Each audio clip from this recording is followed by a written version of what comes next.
Kia ora. Tēnā koutou katoa e hoa mā. Hei waimaria tātou Ngā Kura ai.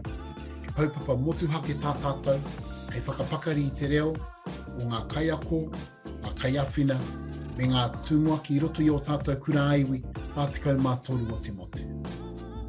Whānau, we have a specifically designed reo program to support all teachers and support staff across the 43 kura aiwi in this country, from the beginners to the very advanced. Ko te Reo Kia Rere te ingoa o te kaupapa. The program is called te Reo Kia Rere. Ko te rōpu Takatū, te momo pērā I a pānia papa, Leon Blake, kei te tiaki I te kaupapa Reo Kia Rere mo te hunga e matatau ana ki te reo, taumata 5 ki te whitu. And our whānau from Tupu order, experts like Jared Boone and Kingi Kiriona and their team will be looking after our teachers and support staff who are not yet fluent in te reo Māori, levels 1 to 4. Just some things to remember. Tuatahi, kaore he take, o te kairiwhi. No relievers will be needed. Kaore tēnei kaupapa I te tū I te wā kura. Tuatahi. Tuarua, ka tutuki pai te tūmuaki, te kaiako, te kaiawhina rānei, ngā mahi katoa mo te Reo Kia Rere, tupu ora mai, takatū mai rānei, ka tuku I te rimarau tāra, tērā o ngā kaimahi. If you, as a kura aiwi staff member, complete the Reo Kia Rere program, then you will receive $500. The last point, ki te wāte mai e tai tūranga, o te kaupapa Reo Kia Rere, ka whai wāhi ngā mema poari, ngā whānau rānei, ki tēnei kaupapa. If there are any spare positions in the Reo Kia Rere program, these will be offered to board members and whānau members of our kura who can enrol in the program. Reira, e te iwi tēnā koutou to learn a little bit more about the program. I'll just hand it to Jared from Tupu ora and Pānia from Takatū. Kei ngā kura aiwi o Aotearoa, tēnā koutou katoa I tā tātou kaupapa o te Reo Kia Rere.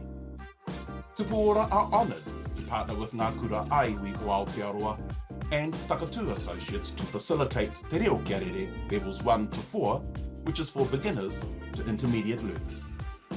We have some skilled te ao Māori passionate kaiako that will help nurture your learning in a fun way. Courses start in February 2023. Nō reira e te whānau, nau mai, haere mai.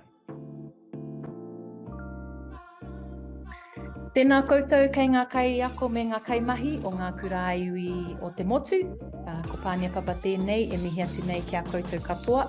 He kōrero whakamārama e nei e pāna ki te hōtaka whakangungu reo ka tū a tērā tau I raro I te maru o Takatū.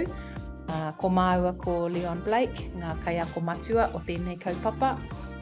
He kaupapa whakapakari I te reo o te hunga e māramāna ki enei kōrero, e kōrero tia nei e au I tēnei wā, me ngā taumata orunga ake, te taumata tuarima, te taumata tuaono, me te taumata tuawhitu, o te marautanga o te ahu o te reo Māori e whakahairihi ana e te tāhuhu o te mātauranga.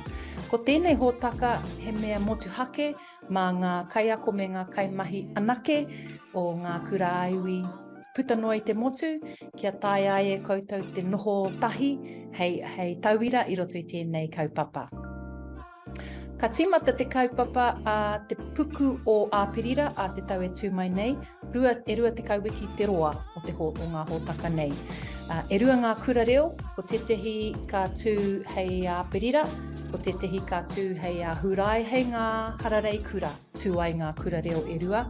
Atu I ngā kura reo e rua, me tai mai koe ki ngā karaihe pō e rima, ka whakaritea ngā rā mo e rā karaihe pō, anā kei roto I te pānui whakamārama e rā kōrero. Atu I e rā he āhuatanga a pai tukutuku, me oti I ngā tauira, he mahi kāinga me ki, ka wātea ki a koutou te pai tukutuku o mumureo.com, nā e rua te kauwiki te roa o tō koutou wātea ki tērā kaupapa, ki tērā pai tukutuku. Koinei te whānuitanga o ngā kōrero mō te Reo Kia Rere i tēnei wā, mehe mea hiehi ana koe ki te rehita, tēnā toro atu ki te pai tukutuku a Ngā Kura iwi, kuraiwi.nz, kei reira te puka rehita. Ka tīmata tā mātou wherawhera i ngā rehita hei te marama o hānuere, hei te mutunga o hānuere, timatanga rānei o pepuere, hei te waka hoki atu koutou ki te kura a te tau e tū mai nei. Hoi anō, tēnā koutou, e whakarongo mai nā, ka nui te mihi kia koutou.